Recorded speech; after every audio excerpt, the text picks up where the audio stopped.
to work together. Thank you for that. Mr. Michael, what policy gaps currently discourage diaspora participation, and how does institutions like NDPC work more closely with the diaspora platforms?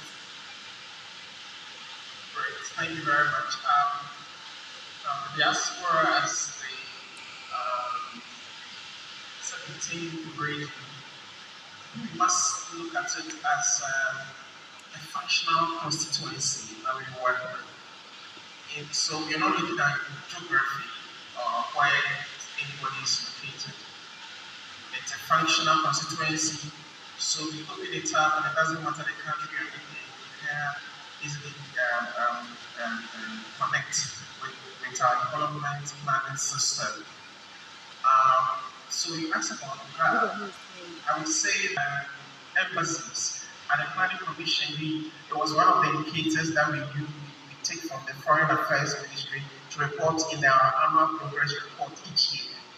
So I am aware that they used to collect that data. In recent times, probably something we can revisit so that we strengthen that. That is a policy gap that all of us can work on. Then we know that, okay, we're talking about, let's say, green economy. Green economy, who are diasporans who have expertise in it? Who are diasporans who are in the space? What networks and what influence do they have globally or locally?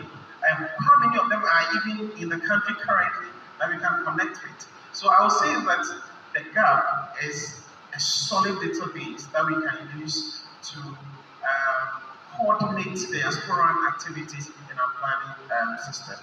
And I know something exists, but we need to build upon it. Thank you. Thank you. Just going back to what you said, we know that the likes of China was built by the diaspora. There was a strategic call for them to come back, and that's how China was built.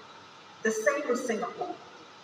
And so, I don't know, I feel like we've been calling the diaspora for a while now. The data that you're speaking about, how are you going to start collecting that data? What are you going to do? So we need a very strong collaboration between the Diaspora Office and the Presidency, the Ministry of Foreign Affairs, and the National Development Planning Commission. And this will just be a portal that we can create. I know the Ministry of Foreign Affairs has some database of some diasporas, but we need to scale it up. And then the Planning Commission can always connect to that database.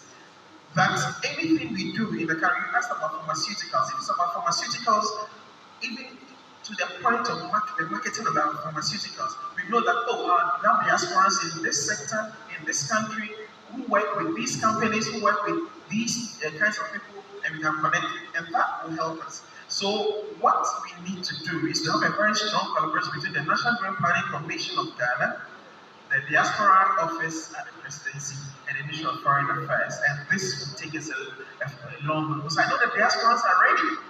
So if we create that database, I'm sure at least some will connect to the system. And then when others see that, this is good, there's something good here going on, other diasporas who may not even feel like joining will join, and we will all be champions for the quality. Fantastic. Dr. What successful models have you seen globally where diaspora engagement has directly strengthened health systems, innovations, and ecosystems?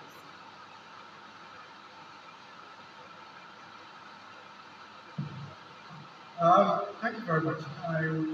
First of all, before I answer, touch on the question on data on the diaspora. I think it's quite critical for development planning purposes. And I would want to throw into that mix of institutions you mentioned, the National Identification Authority. Because what I know is that there is a pilot program in the UK to roll out the Ghana card. And I think that will be one of the ways we can move our diaspora. Because engaging the diaspora is a very strategic engagement approach. Because they are not a homogeneous group. And therefore, if you want to engage them, you would need to have a certain profile of the Ghanaian diaspora. so that when you are reaching out, you are quite very certain, this is what I can get from this one. So we also manage the expectation in terms of what we can really get. Coming back to the question, at the IOM, we had quite a series of engagement. By the way, IOM is the UN Migration Agency, and we opened in Ghana in 1989. And our first project was on diaspora engagement. And it was basically to support the return of qualified Ghanaian health professionals. And throughout the process, we facilitated the transfer of Ghanaian health experts to critical health areas. And I could give you an example of a Ghanaian diaspora expert who helped set up the IT infrastructure at Kolebutichi Hospital. And that was made possible because of a certain enabling environment that could allow them to flourish. But over time in our engagement, we see the policy direction has changed. We have enough qualified doctors, but we still need more. But then there's a drive for entrepreneurship, job creation for the youth. And what we've been doing as IOM is what we call connecting the diaspora for entrepreneurship, where we have a scheme that allows for the diaspora who want to do business to come and have a taste of the environment before they come. So responding to the question, giving them a soft landing, because the environments are not the same. And we need to make sure we have a certain shepherding process that allows the Ghanaian diaspora a certain soft landing so that all the shocks and what have you can be managed and then also manage the expectations as well. So we have that program running. And what we are also trying to tie in with that is the Diaspora for Climate Action and Food Security.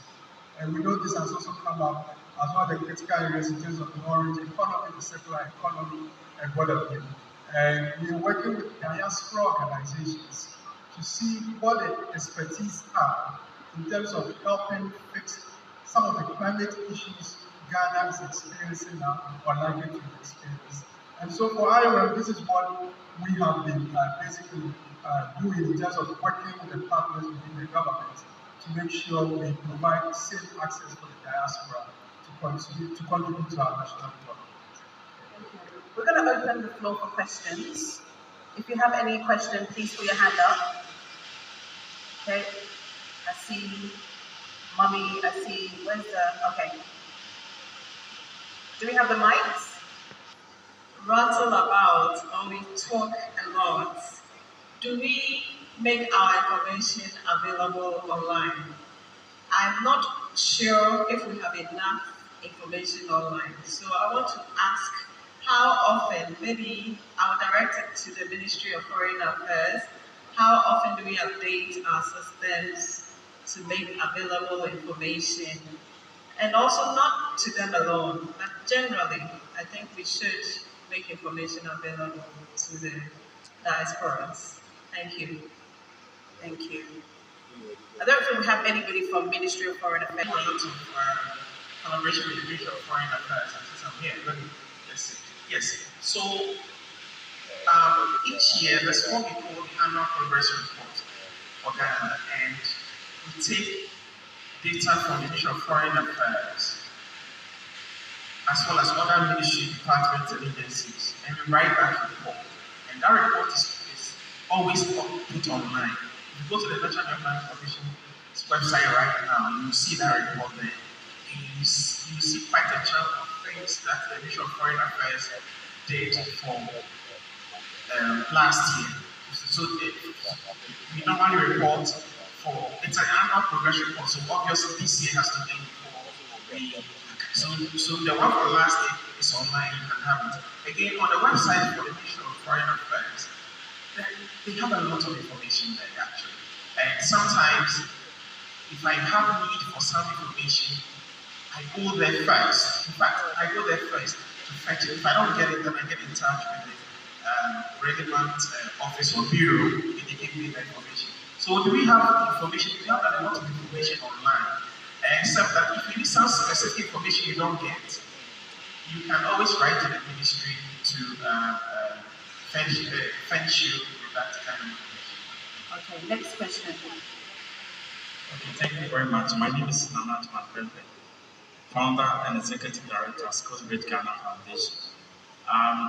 My question has to do with in what ways can the diaspora community support the youth back home, especially those who have started initiative, maybe NGO or startup? How are they supporting them, moving beyond family remittances to homegrown investment that is going to sustain the environment in the long run? That is my question. Thank you very much. Thank you. Well, I think they should invest in them. As I said, we need to move beyond this idea and this relationship that sounds like those from the diaspora are doing something for people here. It has to be collaborative. So as you would with any business, you invest in them because they deserve your investment and they're as good as everybody else. That we should provide foundation for young Ghanaians to gain skills. I actually have my camera crew right here in Motherland. These young men had skills way before I met them, and they are awesome. But I'm just a small part. I'm talking about the African American diaspora that provides employment for me in the foundation. I think first you prove your skills before asking for investment, and then we can start there for a foundation. And I think all the diaspora is doing that. But I want to ask my own question because this is getting a little bit off. Who is the diaspora? Who is the diaspora? This is broad. It's too broad. The African American diaspora looked at on the same level, no disrespect, as the Chinese diaspora and the Lebanese diaspora? Because are they considered diasporans too? I don't necessarily think that when I think of diaspora, and I may be wrong, we can add to conversation, I think of African Americans as diaspora, and I think of people like myself as diaspora, Ghanaian, born in the UK, but with Ghanaian heritage, and then also Ghanaians born in Ghana who eventually at some stage in their life travel and live there. So those are the three groups that I think of as diaspora. And anybody from any other culture, I think of as migrants. I think the alien has to clarify. Not expatriates. There's something that the British in particular like to do when they go to certain places.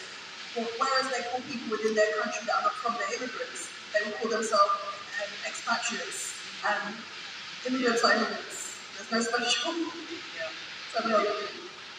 I think just to also add to the question on youth investment, I think a critical component in terms of who the diaspora is the second and third generation diaspora. And these are diaspora who, by virtue of parenting or a certain connection to Ghana, will want to identify as diaspora. But then it's always difficult for them coming in and being noticed. And so we need to be tapping into that diaspora population. Some of them, their parents might have migrated early 1950s, the first wave of migration that took place. And then their kids now of age and are struggling to identify themselves wherever they may be, but they want to connect to Ghana. It's also difficult establishing that connection. And it will be very important that we have a certain intentionality to really engage that before we go to this. And they have a lot of innovation, they have a lot of energy, a lot of drive, and we need to understand it so we can really support it. One of the initiatives we're looking at is the diaspora, the diaspora. So looking at what success stories we have in the diaspora, so that could be a guide for the youth seeking to come in. And then they will know that it's not going to be a stroll in the park, it's not going to be a jolly ride. But then I can share my lessons with you, so we don't go to the pitfalls that I have. So I think the call should be out there, the challenge should be picked up. Now we really need to be intentional with the diaspora, but most important, the second and third generation diaspora. First, you want to add? Yeah, I want to go back to, so are we valued from the UK diaspora, the African American diaspora, and the Ghanaian diaspora, which all have separate needs? Are we valued on the same level? Are the Chinese considered a diaspora? And are the Lebanese considered a diaspora? We need to understand the level of resources that we're bringing back. And I like a lot of policy and framework, and I'm building on the point that Rabbi Cody, Ambassador Bennett, of building upon us. But we're just asking, how are we engaged? Because our diaspora, the African American diaspora, is much different. You have retirees. You have individuals coming for business. You have African Americans who are married Ghanaian men and women. Okay? You have those who work remotely. You have those who work for NGOs, those who work for corporations. You have those who are coming home. All of those people need individual services. They need to be adapted to, they need to be interacted to. And 524 citizenships were gave, and I celebrate Ghana. But after that, what happened? You need sustainability. You need sustainability, brother. And I heard you talking a lot about the Ghanaian diaspora. I'm Ghanaian American. I didn't get my citizenship. My father's from Jamestown. But the Ghanaian diaspora is not the African American diaspora. We're all brothers, but it's just a little bit different. So how we engage with the different types of diaspora is important as well. Okay, I think Ambassador Bennett has a question. Look at the word diaspora. It refers to a group of people who originate from the same country, region, or ethnic background, but are living outside of their ancestral homeland, either by choice or due to circumstances such as migration, trade, conflict, education, or work. So that's the definition of diaspora. So when we're referring to diaspora, we should say African diaspora, so that we know that's what we're talking about. But I just kind of wanted to say that. My question is, Lady Denton, my question is for you. First of all, I want to ask the one who can talk for the foreign affairs. There used to be a diaspora desk, and you had a person in foreign affairs that was dealing with the African diaspora. Does that still exist, number one? Number two, my comment in question, I'm getting ready to put Lady Denta on spot. She's now our ambassador, and so I'm putting you on the spot. One of the things that I'd like to do, you see, I want you to consider doing training for that diaspora desk, and the diaspora embassy will work with you on doing that training, because that's the key. The key is to strengthen what we have outside. Now, question, does that desk still exist? Lady Denta, one of the things you know who I am in terms of, I like tangible things coming out of this. And if coming out of this conference, we could say the diaspora desk is being trained by GUBA and the diaspora embassy. So that's one of the things I want to put on the table. Thank you. I think, so the ministry, they do have a diaspora desk.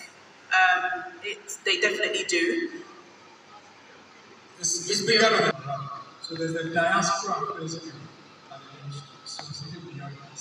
And I agree with you with the training. I think sometimes, we set up Google Diaspora Network to help the diaspora transition and do business in Ghana. But what I find with the diaspora is that when they come, they don't want to pay for certain things. They feel like, even when it's buying land, we'd rather go and buy it not the right way, and then when you correct them, they come back, they're like, oh, I wish I had listened. But when we are out in the UK, you're out in the US, whatever price that they give you, you pay for that. But when you're back home, it's like you don't want to pay for some of the services that people are giving you. And then when it goes wrong, you come back. And so it's really important that we do the right thing, have the right mindset. I think it's a mindset for both of us, for the people in Ghana receiving and the people that are also coming back. Next question. I've introduced myself already. The question I have is, what I want to say is, the drugs, we make drugs in Ghana, and many of these drug peddlers, so to speak, are in different places. They have their own drug stores. They are in the cars, buses, everywhere trying to sell. What is happening is, once again, a game of semantics. If they are Ghanaians, we call them herbal medicine. And if it's imported, we call it drug. That is why you have that strange statistics of 97% of drugs being imported. It is not only the issue of drugs that this differential statistics worries us. We have a lot of engineers in Kokombe, Abosokai, Magazine, etc. They fix cars, they make engines, everything, but they are not called engineers. And unless you go through our technical school system, who themselves, when their car spoils, they take it to those on the roadside who actually do a better job. I have personally, and with my organization, been trying to talk to GES to change that, because unless we change that, we continue to belittle ourselves and make it look like black people or perhaps Ghanaians are not performing, or we don't have enough skills. That is one thing. The last one is that the diaspora coming to help. Originally, this diaspora movement started with the idea that some of our people who were enslaved, who were deprived or denied justice and treated, etc., and we have to embrace them back home. What is turning out to be now is that whenever they come here, they tend to be richer than those who are actually back home here, working here. And so it's become like now everybody wants help from you. Our leaders here, we have the land, gold, everything. So if they can connect roads to their farms, the rural areas, Ghanaians here can farm, so that when they come, they are just coming to partner us. It's not like we want something from them all the time. And by the way, the issue of land keeps coming. So I'd like to say that when I leave, after the conference, if you want land, even if you don't have money, you want to partner, or you want to buy, that one too, you can see me. Thank you. Thank you so much. Okay, I've only have 5 minutes. The lady that stood up there. Okay. Yeah, the first question I want to ask. Let's keep it short and sweet so that we can get a lot more people to say something, please. There was an issue raised in relation to 7 regions and 6 regions. How are we going to address that? And I think that we should take note of the fact that there's a conflicting about 7 regions and 6 regions. It's the first thing we have to look at and address it as a serious people.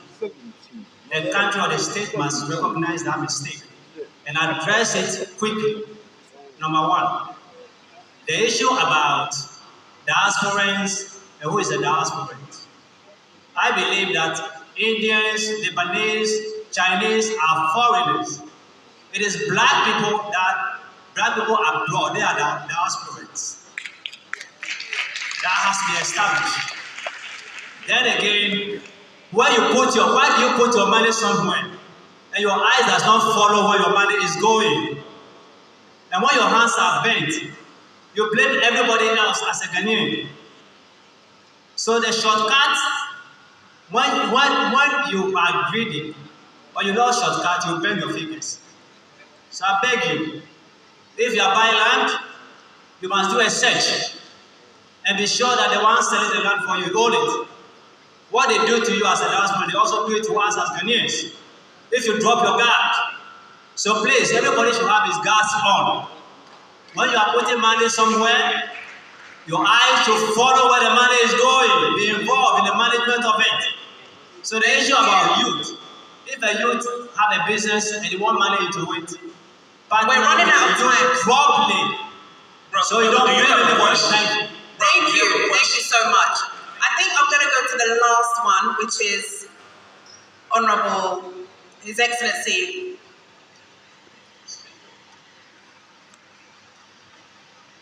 I know there's a lot of questions. Thank you very much. Me from yesterday, I want to introduce myself again because of the issues that are being raised as former Ghana's ambassador to the United States during the Clinton administration 30 years ago. And now the President's special envoy on foreign reparations here in Ghana. 3 points to address some of the issues that have been raised. 1, for those in the diaspora, whether new diaspora, old diaspora, whatever generation that you belong to, who want to come back and do business. Unless you have yourself $100,000, $500,000, that is really your own money that you can put into any business. I recommend that you find partners.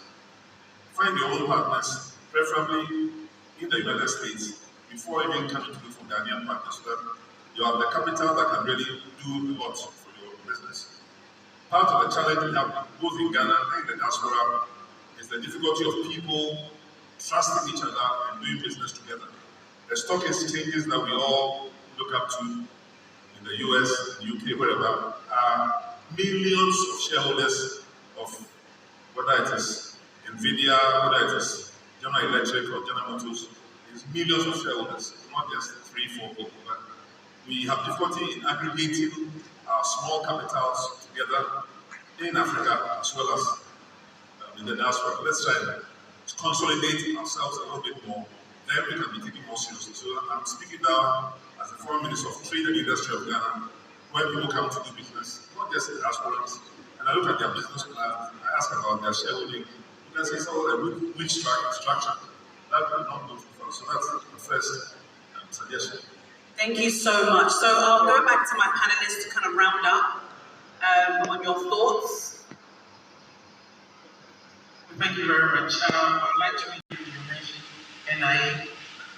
That's also a very important factor we must look at. I think going forward, diasporans and government institutions, we need to really collaborate very well. I know diasporans have associations and all that, a good point to start from. The identifiable groups and all that, we'll be able to do a lot. And there are common areas that we can always collaborate on. One of the things that Ghana does is that we integrate our international and global commitments in our national development planning system. So when you hear about the sustainable development goals, Africa Agenda 3, we have to work in our national systems. So any of you who work with the sustainable development goals or work in the space of the Africa Agenda 3, it's a good place in Ghana for you to collaborate because we implement them in our national decentralized planning system in Ghana. Thank you very much. Thank you. I think this conference has centered mainly on the diaspora, but we talked a lot about comparative justice, and I think it's important to think of the diaspora returning home as comparative justice in itself, as well as extracting resources, which we talked about quite a lot. What happened during that period of time is our people were taking them, and because of the imbalance in terms of resource debt and colonialism, then people felt they needed to have to travel abroad to study and to work and to earn more money. But as the world changes and as we're looking towards comparative justice, making it easier for the diaspora to return and to work and to collaborate should be considered reparative in itself. And just to put what Lady Denton was saying in terms of the mindset, we do have a lot of work to do on both sides. A lot of work to do on both sides. The perceptions that we have of each other, even as welcoming as we are limiting us, quite frankly. There's a perception here or on the continent that everyone coming from the diaspora is rich, maybe because they're all tea and things like that. But I want you to all know something. We live on credit. You guys own stuff here. It's a very different system. So I think because of the systems we set up, there is a perception that we have a lot, so we should be giving a lot, and then this leads to some comments. And then the other way is that I think that there's a huge skills deficit, and actually on this continent, in this country, I see some of the finest minds in the world. There are just very different systems. So we've got to rid ourselves of some of these ideas that we have with each other, and when we do, I believe that the possibilities are endless, and the collaboration is just exactly the type of thing that will move this country, this continent better. Thank you, Mel.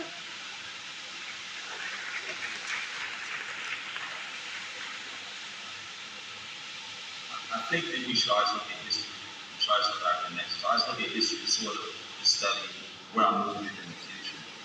And we have to understand specifically that the connection that Ghana and African Americans have. And a lot of times it's African Americans know it, but we haven't discussed it with them. So it's a great pioneer movement traveling to the university. He went to Philly, he went to Harlem, and there was a seed kind of his head of Pan-Africanism. He didn't get that from Ghana. He got that from interacting. Rabbi Kobe, figure it wrong sometimes. He got that from interacting, and it's different. And it changed his mind, proud to be black. To come back and say, this continent has the resources and we can build it. He came back, became first president, no. But, and let me be clear, that helped Ghana gain its independence. That seed that was planted. But as we switched to America when he gave his inauguration speech, there was a man by the name of Dr. Martin Luther King who was on the stage. And as the civil rights movement was moving on, he was starting to get weird. He didn't know if he would achieve his dream. It was a lot. And I can only imagine sitting there and watching all these Ghanaians relieve themselves of the chains of colonialism. We're free to be seeing this. It motivated him. It said you can study this to write I Have a Dream speech because he's seeing freedom. He's seeing freedom from millions of Ghanaians. So let me be clear, that also influenced African Americans in America. So we have to understand how we're linked. So now we're coming home. It's not just because we're coming home. We're coming home because we have a feeling it was already built. It was built by Ambassador Pitt. It was built by things Rabbi Cohen built, things that we built. So now I'm saying let's prepare for us because we're coming home. There's no doubt about it. We're going to figure this out. So thank you. Let's wrap up real quick. I guess that we can have other discussions. We can see if we want to say, I think the talk is too much. Let's be intentional about what we want to do and move forward. Love that. Thank you. It's great. I want Ghana's commitment to the cause of Ghana in terms of engaging its diaspora. We have quite a number of African countries and other countries, but we see Ghana is ready to work with the diaspora. On behalf of my boss, I would want to reiterate our commitment and also about what to congratulate Ghana on the successful organization of the city. Thank you. Thank you so much. And we will continue this conversation. We have a diaspora desk. Come and meet GRA, come and meet SNIT, come and meet the registry office, the Land Commission, so you know how to do the right thing. And I think they'll play a short video and then I'll thank everybody. Thank you so much for listening to us.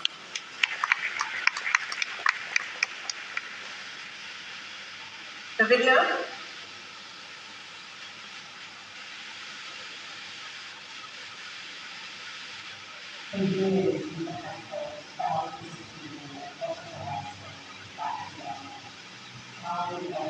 To rediscover their roots. And through the diaspora message, you will be able to return to have new platforms to love.